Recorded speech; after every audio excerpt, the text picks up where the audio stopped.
The Testaments follows the life of Agnes Mackenzie. Known to viewers of The Handmaid's Tale as Hannah, the daughter June Osborne was never able to get out of Gilead despite everything she sacrificed trying. If you haven't seen the show, this is your cue to go watch it because it's the next best thing after this wonderful channel. Agnes lives as a commander's daughter, and while that comes with a kind of privilege, it is a deeply constrained one. She is denied basic freedoms like reading or keeping a calendar, forcing her to find primitive ways to mark the passage of time. She lives with her adoptive father, Commander Mackenzie, and his wife Paula, who makes no secret of the fact that she cannot wait for Agnes to marry and leave the house. Agnes had a first Gilead mother named Tabitha who genuinely loved her, but Tabitha passed away years ago. Her only true comforts are her Martha, Rosa, and her best friend Becca. As plums, Agnes and her peers are being groomed to marry high-ranking commanders. They attend a school named after Aunt Lydia, who survived the revolution and was honored with a statue. The girls' first lesson of the day involves viewing the body of a man executed for sexual assault, with the moral of the lesson directed entirely at the girls that this is what happens when women tempt men, so they must never do it. The students at the school are divided by color. Young girls wear pink, teenagers wear purple, known as plums, while the greens are girls who have started their periods and are ripe for marriage. Then there are the pearl girls who wear white. These are fertile young women from outside Gilead who have chosen to come in as converts. They are treated as proof of Gilead's righteousness and are eager to demonstrate their devotion, which makes them reliable informants. While the girls are in class, studying the usual curriculum of knitting, embroidery, and other approved domestic skills, Agnes is called to Aunt Lydia's office and introduced to a new pearl girl named Daisy, who has just arrived from Canada. Agnes is assigned to chaperone her, meaning the two are to be together constantly.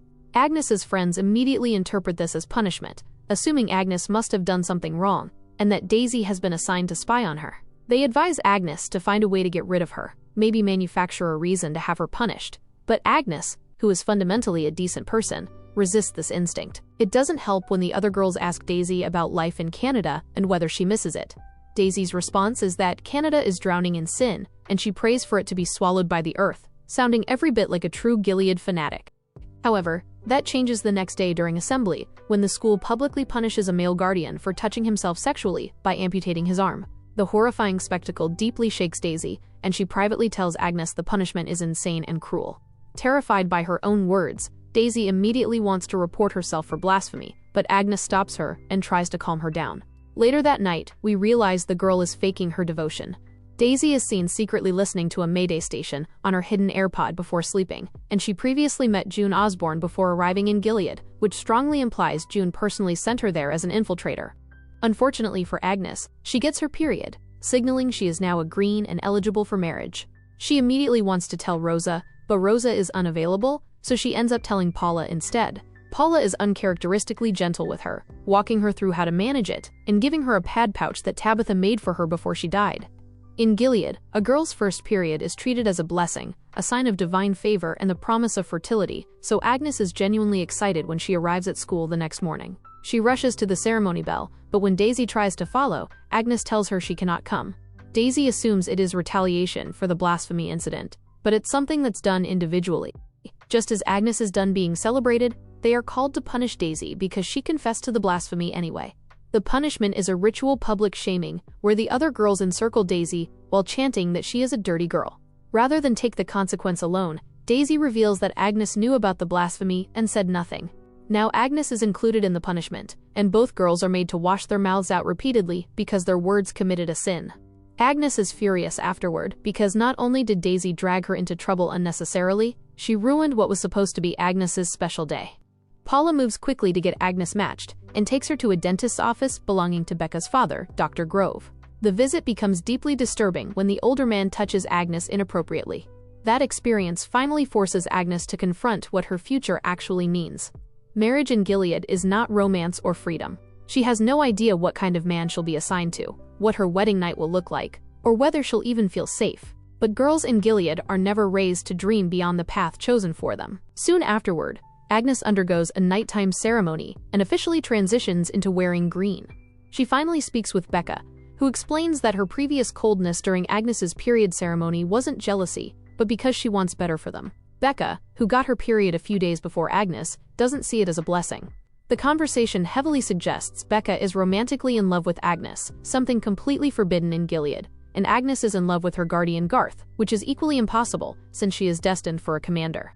When Agnes gets home, Commander Mackenzie has returned from his trip. Paula immediately pushes her toward him to announce her womanhood in front of the gathered commanders. The older men congratulate Mackenzie while openly staring at Agnes in ways that feel predatory and deeply unsettling. We get confirmation that Daisy is indeed a spy when she is seen secretly sketching the blueprint of the school inside a bathroom stall. The problem is that when she slips back into the dormitory, she assumes everyone is asleep, except one Pearl girl, who is wide awake watching her. In a community where Pearl girls are notorious for being self-righteous snitches, Daisy's cover is on the verge of being blown. To understand how Daisy ended up inside Gilead as a Pearl girl, you have to go back to who she was before any of this. She was just a regular teenager living in Canada with her boyfriend Julius and the two parents who raised her. Her life seemed completely ordinary until the day she came home from school and discovered both her parents murdered. The shock barely had time to settle before a man claiming to be from social services took her to the hospital, and it was there that June appeared and told her the truth. The people who raised her were Mayday operatives who had been protecting her ever since her biological parents smuggled her out of Gilead as a baby. According to June, Gilead considered Daisy stolen property, and they wanted her back. Daisy tried to go to Julius first. But Julius's instinct was to go to the police, and in that moment she understood that June was right. The life she knew was over, and there was no going back to it. June told her she would never be alone, and that Mayday would come get her, so I assume that was what eventually got her into Gilead. But I guess we'll see more of that later on. What Daisy didn't expect working for Mayday in Gilead is how disorganized Mayday actually is on the ground. She assumed it was a precise, coordinated operation, but the reality is that it is very much a work in progress. That becomes devastatingly clear when Mayday launches an operation to extract the Plum Girls from the school bus, an ambush that is terribly unsuccessful. Daisy's faith begins to crack, especially when she passes the school blueprint to Garth, her Mayday handler, and realizes he doesn't even know who June is. For the girls of Gilead, the path to a good marriage runs directly through the Marthas, who are responsible for matchmaking the girls with their future commanders. To give the Marthas a chance to evaluate them, a formal tea party is organized where the girls are expected to demonstrate everything they have been taught: grace, composure, deportment, the whole performance. One girl named Miriam performs exceptionally well, with Agnes coming closely behind her.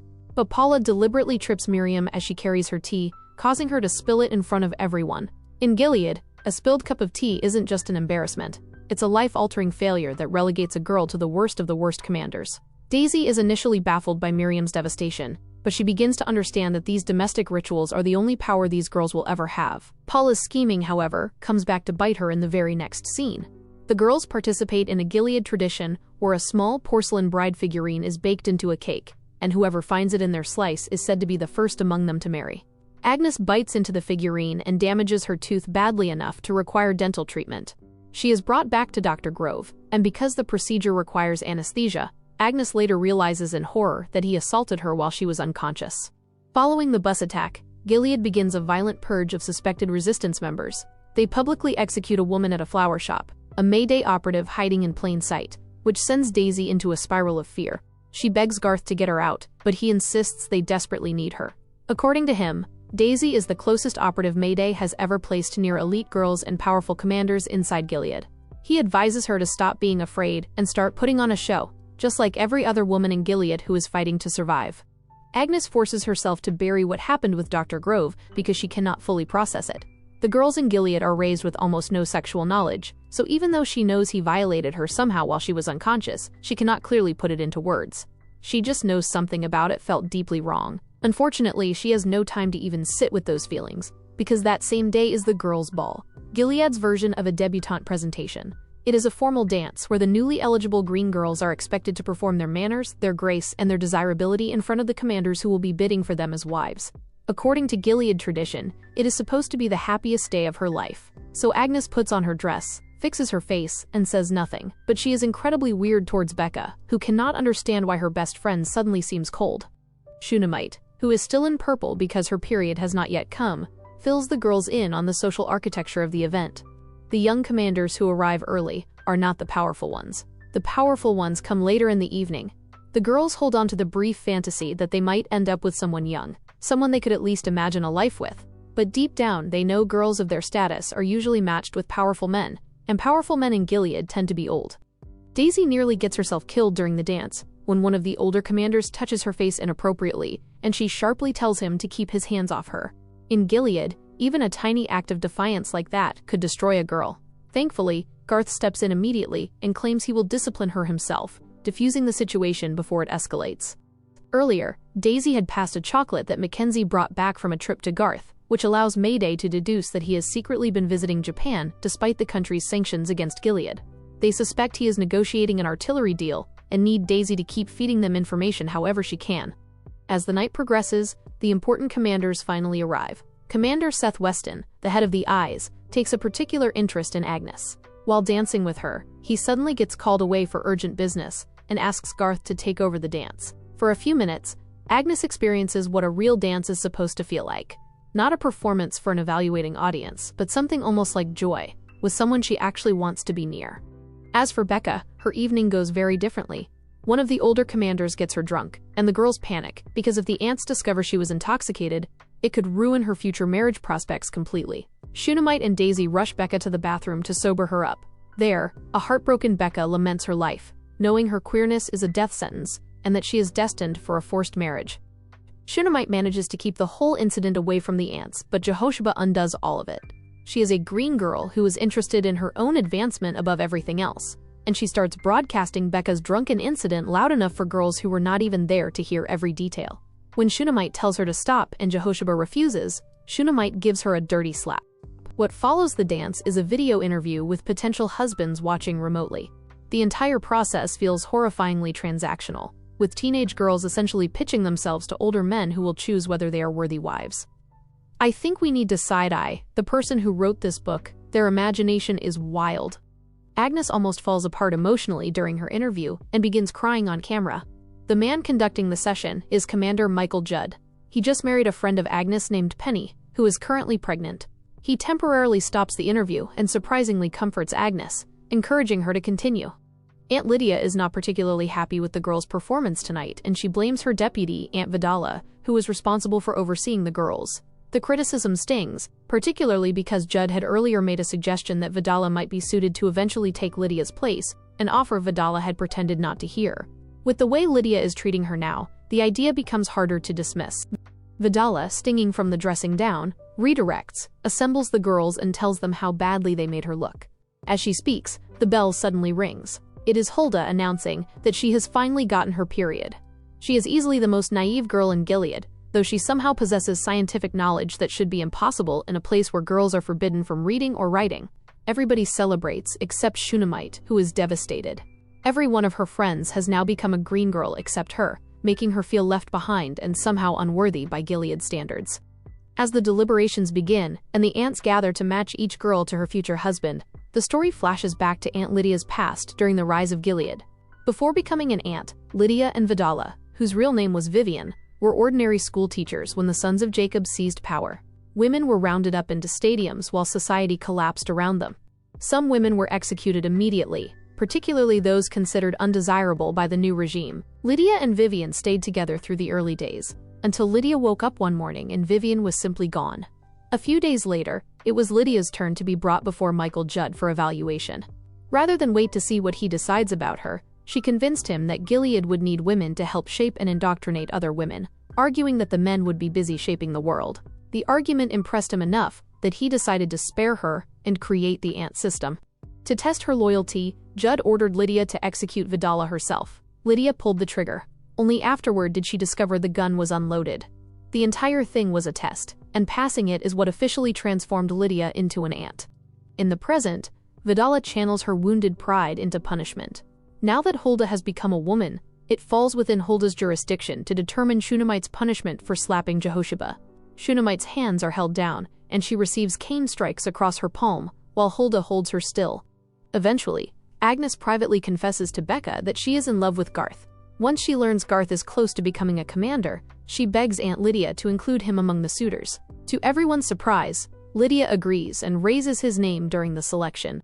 As the other aunts leave to inform the girls of their choices, we realize Aunt Lydia might still have a conscience after all. After the events of The Handmaid's Tale, where the handmaids she trained and was told would be rewarded handsomely for their services, were forced into colonies for prostitution, especially Janine, Aunt Lydia has been keeping records of every crime committed against her girls. Michael Judd is in her entry, though what he did isn't clear enough. I just knew that guy being nice was fake. And then Penny supposedly loses her child during childbirth. Aunt Lydia is getting soft, but not that soft, because the hope Agnes was holding on to, which is being matched to Garth, doesn't happen. Instead, he is assigned to Becca. Worse, out of all Becca's terrible options, Garth is the only decent one, which means that's who she'll be marrying. Agnes immediately begs Becca not to choose him, but Becca explodes emotionally, because none of this is actually her choice anyway. She does not want marriage at all, and whether she marries Garth or some old commander, the decision ultimately belongs to her parents. Their argument gets interrupted when Commander Seth Weston suddenly arrives at the academy with armed agents after receiving intelligence that Mayday has infiltrated the girls. As Daisy panics, the story flashes back to how she became embedded inside Gilead. After June left her in Canada with a promise that someone was coming, Daisy waited the whole day and nobody showed. As night fell and she was preparing to give up and leave, she realized the owner of the bar where she was all day was the Mayday she was waiting for. The woman took Daisy to Rita Blue and other resistance members who planned to smuggle her to Columbia, but Daisy refused. She wanted revenge for her parents and chose to infiltrate Gilead instead. Rita trained her carefully, teaching her Gilead history, customs, behavior, and survival tactics. One of the most important lessons Rita taught her was never to underestimate Gilead girls. They may seem naive, but many survive by pretending to be less intelligent than they really are. Daisy memorized an elaborate fake backstory, got a tattoo to support her identity, and began frequenting places where Pearl Girl recruiters circulated, and she did not seem too eager. Rita had taught her that being too easy to convert would raise suspicion. The Pearl Girls took her in, fed her, gave her a place to wash, and prayed over her before she could leave. The prayer cracked something in her resolve, and she was taken to the Gilead border, where she was handed to Garth and another escort, who brought her the rest of the way in. The backstory she memorized then is the same one she gives Seth now. She was raised by two gay fathers in Windsor, dropped out of school, became homeless after separating from her boyfriend, and was ultimately saved by the Pearl Girls. She nearly breaks down from fear during the interrogation, but survives it. Afterward, Agnes comforts her, feeling guilty for neglecting Daisy lately because of all the marriage drama. She even invites Daisy home, where Daisy is stunned by how luxurious Agnes's life is compared to the tiny, cramped spaces women lived in outside Gilead. Agnes has also started becoming increasingly curious about the outside world. She keeps finding random objects in gardens and beaches without understanding what they are used for, because Gilead intentionally keeps girls ignorant. She innocently assumes a suspicious item is something romantic, and Daisy plays along rather than destroy Agnes's fantasy immediately. Agnes can tell Daisy is hiding the truth, though, and starts realizing just how much of the world has been hidden from her. She begins to show something new during the suitor interviews. The first candidate her father dismisses outright. The second is Seth. Agnes subtly raises the matter of his late wife during the conversation, and Seth stands up abruptly and announces he has to leave. On his way out, he tells her that his wife and child died in childbirth, and it was the worst day of his life. Paula is furious afterward because Agnes purposely upset the man, but instead of losing interest, Seth still wants to marry Agnes. Paula makes a disturbing comment, suggesting men like Seth enjoy taming rebellious girls more than obedient ones, with a smirk on her face. She had also been racist towards Agnes, commenting about her genes. The woman is genuinely awful. Needing air afterward, Agnes slips outside where she finds Garth smoking. She awkwardly asks him whether he thinks she actually has a personality, and Garth tells her he sees one. I think we'll be seeing more of June and Agnes now. She gotta wake up. At the end of the investigation, the Pearl Girl arrested as Mayday is the girl that saw Daisy the other day. I guess Daisy successfully fooled Seth, but she is not out of danger yet unless the girl is immediately executed, because if not, she will definitely be mentioning her. It's official. Becca is marrying Garth, and with that, all of Agnes's hopes of ever ending up with him completely fall apart. Agnes is set to marry Commander Weston, and in the days leading up to the engagement celebration, the girls begin receiving lessons about conjugation, which is basically Gilead's painfully sanitized version of marriage and sex education. Daisy and Shunammite are barred from the class because they're supposedly not ready for marriage yet, though honestly the lessons aren't even educational. The girls are simply told that husbands are wiser and more learned, so wives are expected to obey and follow directions. Things get complicated when Daisy realizes she has gotten her period, and unfortunately, Shunammite finds out. Daisy immediately begs her not to tell anyone, because the moment the aunts know, Daisy will officially be considered ready for marriage. But Shunammite is too distracted by her own frustration to even focus on exposing her. She's upset because somehow Daisy, a Pearl Girl, got her period before she did, despite all her desperate attempts to grow up. She's basically becoming the last girl standing in their friend group, and Daisy cleverly uses that embarrassment to keep her quiet. The whole time during class, Agnes notices that Hulda is completely miserable, lacking the joy she had when she first got her period. When Agnes presses her, Hulda confesses that Becca's father, Dr. Grove, assaulted her during a dental visit. Tragically, Gilead's brainwashing runs so deep that Hulda blames herself, believing she somehow tempted the doctor. Agnes fiercely corrects her, assuring her that Dr. Grove is the monster and urging her to tell the aunts. But when Hulda finally speaks up, she retracts everything almost immediately, like she's already been manipulated into believing she imagined the whole thing. Agnes is later called in by Aunt Vidala, who warns her that these imaginations must never leave the room. Even so, Agnes still tries to comfort Hulda, reminding her that this experience does not define her and that she is going to have a great life outside this. Agnes partly feels guilty because she could have also spoken up about her experience with the man, and two accusations might be hard to dismiss, but deep down she knows it's not going to yield anything. And she is right, because when she eventually confesses everything to Aunt Lydia during Becca's engagement celebration, hoping maybe this time somebody will listen, Aunt Lydia basically tells her that once Becca marries Commander Weston, she won't need dental appointments anymore, meaning they simply won't have to interact with Dr. Grove again. In other words, avoid the predator instead of punishing him. But they used to punish assailants in The Handmaid's Tale though. What's going on? Desperate for sanitary products without alerting the aunts, Daisy resorts to stealing a piece of embroidery work from one of the green girls to use as a makeshift pad. Shunammite catches her immediately, warning her that she can't keep this up on her own. Despite the dark circumstances, the two share a hilarious exchange when Shunammite asks Daisy to explain what happens during conjugation since she missed the class. When Daisy gives her a blunt, realistic explanation of the biology involved, a sheltered Shunammite flat out refuses to believe her, thinking the whole concept sounds completely absurd. Eventually, Shunammite confesses the secret to Agnes because they need practical help, and Agnes provides Daisy with reusable period cloths. However, Daisy needs modern, flushable supplies like tampons to maintain her cover. This leads to one of the funniest scenes at Becca's engagement party. Daisy corners Garth and desperately asks him to get her tampons, but the man genuinely has no idea what a tampon even is. When Daisy begs him to get her out of Gilead, Garth gives her a stark reality check. There is no escape until they completely topple the regime. She asks him to contact June, but he doesn't even know who June is. It becomes clear the Mayday resistance works on a strict handler system, where operatives only know one contact person at a time. That way, if someone gets captured and tortured, they can only expose one link instead of the entire network.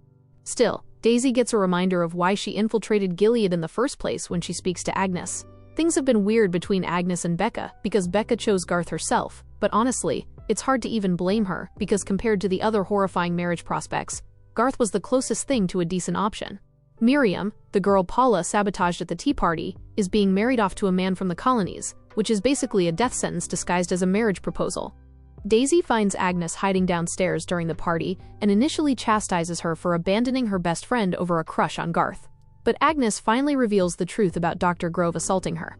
When Agnes reveals that the aunts already know and chose to do nothing, a furious Daisy hugs her. The revelation deeply strengthens Daisy's resolve to stay in Gilead, and it becomes clear that she plans to use her Mayday training to handle Dr. Grove herself.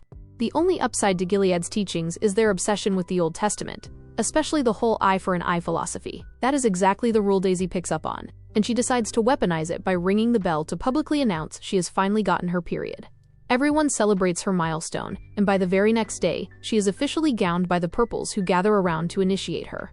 However, Daisy does not get a single moment to plan her move against Dr. Grove, because one of the aunts immediately informs her that a slot has opened up to see him for a mandatory dental checkup. The strange obsession Gilead has with these dental visits is baffling, and Daisy instantly begins to panic. Sensing her distress, Agnes offers to accompany her, since she has no family obligations of her own. This sudden display of solidarity leaves Becca incredibly confused and deeply hurt. She cannot understand why Agnes and Daisy have suddenly grown so close while Agnes remains so distant from her, and she is thoroughly disappointed that everyone in their little clique knew about Daisy's period while she was completely left in the dark. When Daisy actually sits in the chair, Dr. Grove surprisingly does not assault her like he did the other girls. Whatever his twisted thought process is, he leaves Daisy completely alone. As she gets up to leave, Daisy realizes this is her one golden opportunity to destroy the man once and for all. She dramatizes an assault, screaming at the top of her lungs, ripping her own clothes, and rushing out of the office to tell everyone within earshot that Dr. Grove touched her. The aunts immediately jump into damage control, trying to manipulate Daisy into believing she is just confused, using the exact same gaslighting tactics they used on Hulda. But Daisy is far from naive, and she looks them point blank in the eye to reiterate that he assaulted her. Aunt Lydia can see right through the act, knowing Daisy is lying because it makes no sense for Dr. Grove to risk ripping her clothes off with witnesses standing right outside the door. But Aunt Lydia says something that subtly reveals she actually supports the lie, quietly approving of the fact that Daisy did this to secure a twisted form of justice for the girls who were actually assaulted. This entire incident starts opening Agnes's eyes to the fact that Daisy is not a typical Pearl girl at all. The ordeal also exposes the real reason the aunts manipulate the girls into staying quiet about the abuse. It isn't primarily to protect a monster like Dr. Grove, but rather because exposing such information would completely ruin the victim's own social standing in a toxic society, even though they are the innocent ones.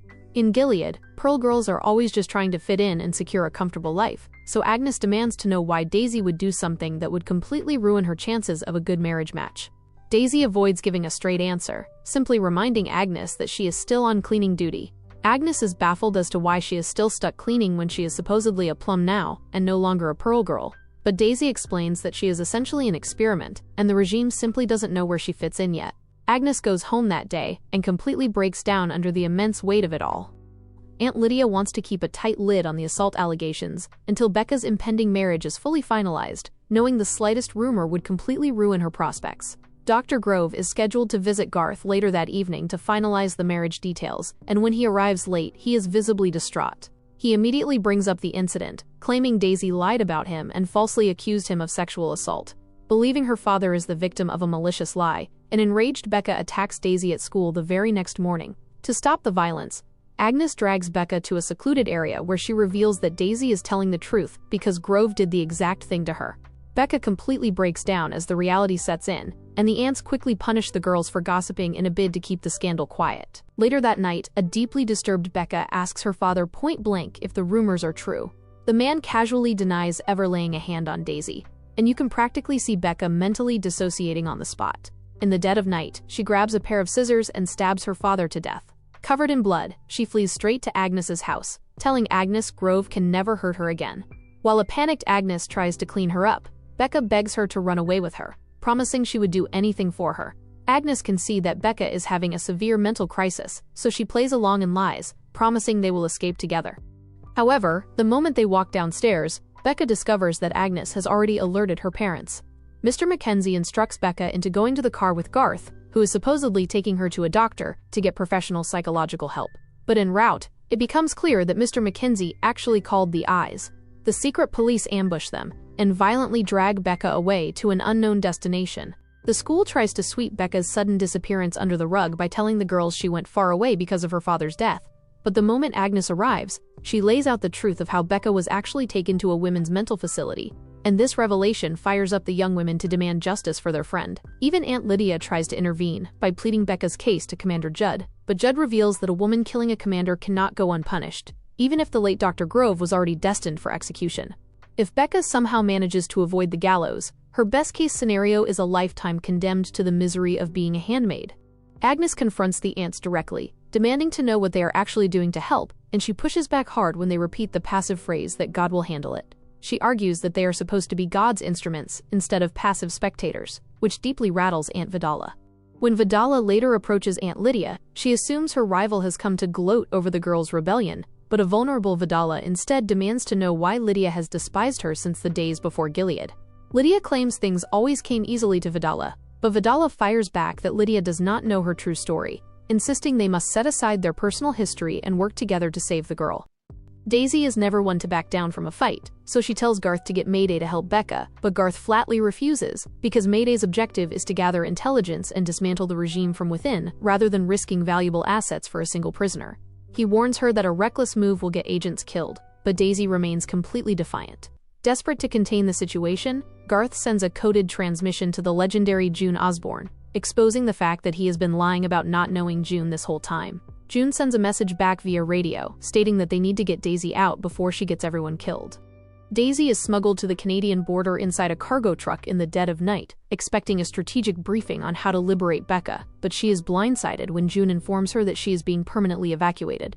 Daisy fiercely refuses to abandon her friends, passionately listing the strengths of the girls she left behind, and the moment she mentions the name Agnes, June nearly breaks down in tears. Daisy suddenly realizes that Agnes is actually Hannah. The long-lost daughter June was forced to leave behind in Gilead. Daisy reassures the heartbroken mother that Agnes is inherently good and the undisputed anchor of their group. June admits her greatest fear was that the children of Gilead would view the oppressive regime as their normal and turn against Mayday, but Daisy proudly accepts the mantle of liberating the girls, declaring it her choice to return and fight. June grants her a tearful, proud embrace before Daisy is smuggled back across the border. Arriving back at the compound just as dawn breaks, Garth covers for Daisy's absence by dragging her before the ants for sneaking out for an ungodly smoke, which successfully prevents them from questioning where she actually came from. Daisy plays right into the cover story, claiming her guilt over exposing Dr. Grove drove her to the vice while boldly lecturing Aunt Lydia that the ants are failing in their sacred duty to protect the children of Gilead.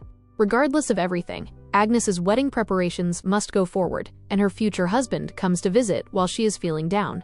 When her stepmother steps out, the man asks what is really going on, and Agnes, believing he is a good person, begs him to help Becca by explaining that Becca only acted to protect her because Dr. Grove had touched her too. The fiancé sympathizes and promises to do everything he can, and a few hours later, Becca is released to her mother under strict surveillance. While it initially seems like the man is good, he immediately cuts off the engagement because of the scandal. This is ultimately a blessing in disguise for Agnes, given that Daisy previously uncovered a history of domestic violence on his record. But the cancelled wedding ruins Agnes's standing in society, forcing her to repeat the green class as the only girl left unmarried. Her stepmother, Paula, crashes out over the news, showing her psychotic nature because she is deeply invested in getting Agnes married off. She hurls cruel words at her, screaming that Gilead wanted to tear Agnes to pieces when June attacked the regime years ago, and she rants that Commander Mackenzie should have just allowed them to kill her. To save Becca, the ants step in with a twisted solution, claiming that Becca's mother did the killing and that Becca merely lied to protect her. The mother agrees to go down for her daughter and is executed, which makes no sense whatsoever. Because everyone believes nobody would ever marry Becca after such a horrific situation, Agnes steps in and begs Garth to marry her friend instead. It deeply hurts Agnes because she has feelings for Garth too, but she refuses to let her friend's life be completely ruined. Garth is skeptical because people will wonder why he is marrying her, but he agrees to do it for Agnes. On Becca's wedding day, Agnes assures her she will be just fine before giving her a kiss. After the ceremony, Garth takes Becca home that night and puts her to bed, but he locks her in from the outside, most likely because he is terrified she might kill him in his sleep. When Daisy returns, she is completely done with being subtle. She tells Agnes that she met June, though she doesn't reveal that she is with Mayday.